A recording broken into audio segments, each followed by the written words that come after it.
I'm going to tell you how apps run compared to the G1 and compared to this, the Droid Incredible, which, as you may know or may not know, the G1 has a max processor speed of, 528? Yeah. And this, well, it hasn't been overclocked yet, but it has a max speed of, 1 gigahertz until overclocked. So when you're playing a game like Polarbit, I might as well just bring it up since it's so fast anyways. So I'll pull up, let's see, Raging Thunder 2. And we can actually do a comparison. Well, actually, I don't have it downloaded, so never mind. But if I was to play this on the G1,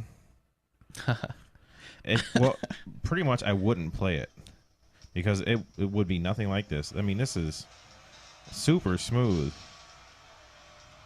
As you can see, I mean, you tilt it. And to be fair, you're on a little bit of a handicap here because you're not holding it like you normally would. You're not very good at that, Brad. Hey, I'm doing pretty good with one hand. That's what... So as you can see, there's absolutely no lag. Whereas if you were playing on a G1,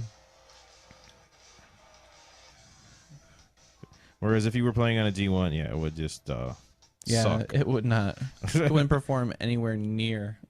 I mean, we might as well do a little bit more. Well, yeah. Let's switch over. Do you want to do that on, or no? You can't even do that on the G1, can you? So basically, any 3D game that you want to play on a G1 is not going to be very fun. No. But if you get a phone with a 1 gigahertz processor like the Incredible, it's going to be perfect, flawless. I had no problems. I played that. I played every other Polarbit game on there. I played this one like flight simulation game, Winds of Steel, and that's a pretty sweet app. Yeah, that was a pretty cool game. If you got if you got a good phone, download that Winds of Steel. It's a lot of fun. If you like flight simulation and shooting stuff, and who doesn't? Yeah, no kidding. So cool. Yeah, that's except for the 3D apps. Don't play them on a G1. Play them on something good. Yeah, and those are some pretty good examples. Again, what was the name of those? Well, Polarbit. Just search for Polarbit. They got all the 3D games. I think there's only like 3 of them anyways. It's Raging Thunder 2, and some like speedboat game called Wave Blazer. Wave Blazer? Well, Raging Thunder? What kind of name is that? Sounds like a porno. Yeah. Oh, it's bad. Or like a bad, what was that movie that they were making fun of all those action movies?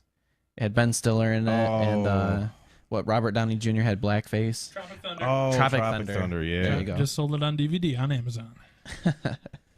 Too late to buy it, everybody. So yeah, this week I'm going to be reviewing the official Adobe Reader app, which Adobe just released. I think it was only a matter of a few days ago. It's been pretty quick. They just came out with an official app. You might know there's been some other apps on the market that do PDF reading, which is what these documents are. Anything that you see that ends with a .pdf that usually in your browser takes a long time to load. Yeah. But there's been some stuff coming out in the market for a while, coming at it from the open source perspective, because there's a lot of options out there already to read PDFs. You don't really need a Adobe approved reader to read them. The other ones work just fine. But Adobe's really brought some other things to this that really kind of go above and beyond like pretty much every other PDF reader I've tried. So like right now I was using Quick Office to read PDF documents, and Quick Office is really good. But on the Adobe Reader they have a bunch of other cool stuff like the pinch to zoom, which you see on Quick Office. But they also have this really cool feature called Reflow, which it kind of zooms in the text and it takes out all the paragraph styling and makes it fit onto your screen, so that if you're actually reading through a PDF document for the content instead of skimming, this makes it much more like an e-reader on your phone.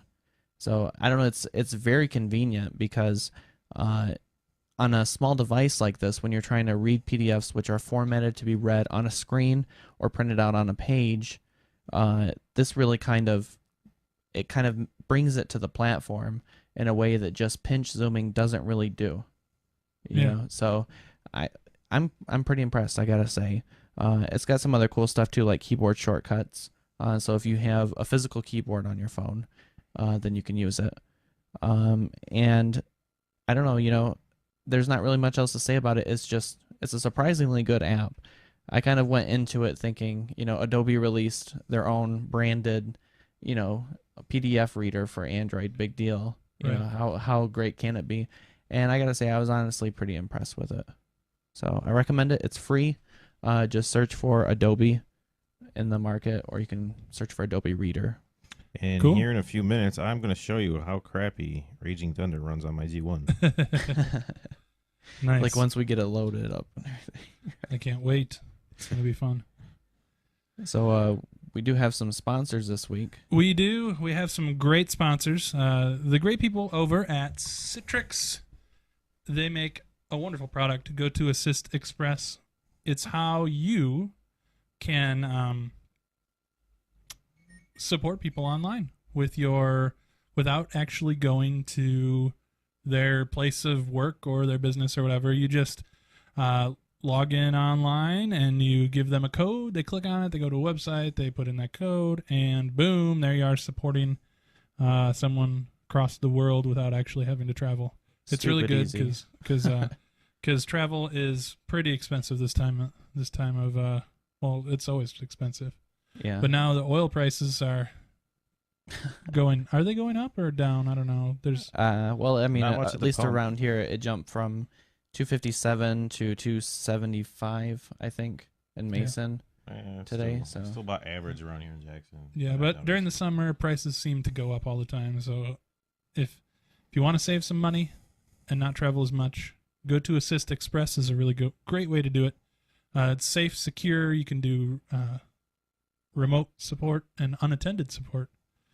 And with our, you can just go to gotoassist.com/techpodcast to get 30 days for free.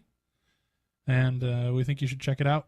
And we'll give you 30 days for free if you go to gotoassist.com/techpodcast. And that's that. Cool. Not once did my home screen crash on the Oh, on the Incredible, on the Incredible. and now it's crashed on my G1. Yeah, the problems.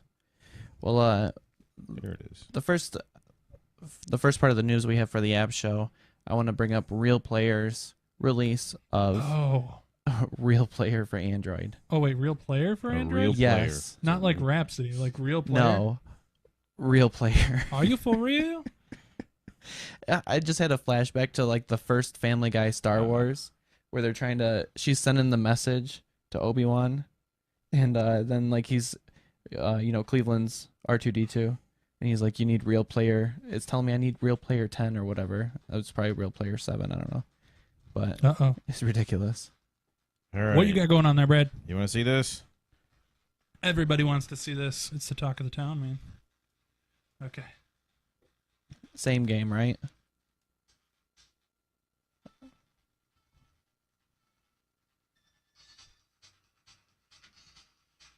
It works. Huh. It's a Actually, that's little not choppy. bad. Oh, boy. No, but see, look, Wait a you can minute. already see it. Oh, boy. You can see the frame skipping and Skipping. Yeah. It's not. Oh, yeah. Look at that. Oh. You're not going to win. I gotta say, on the Incredible, you could get a phone call right in the middle of this game, and I don't Oh, have any man. doubt that it Yeah. would just pause it Yep. and let you pick it back up. But if you get a phone call in your G1 right now, It's all correct. it's probably gonna crash and Yeah. die. Yeah, so you want to shut off your wireless before you start. Okay, so yeah, as you can see, well, this right here, the reason why it's playing that decent is probably because of cyanogen. If Yeah. that was stock, it wouldn't be running that good. Well, I think it requires 2.1, doesn't it, or Oh, 2.0? Yeah, that So might be. with stock, you wouldn't even be able to run it on the G1. Only way you can get that app to run is with a rooted ROM. It's a beautiful thing.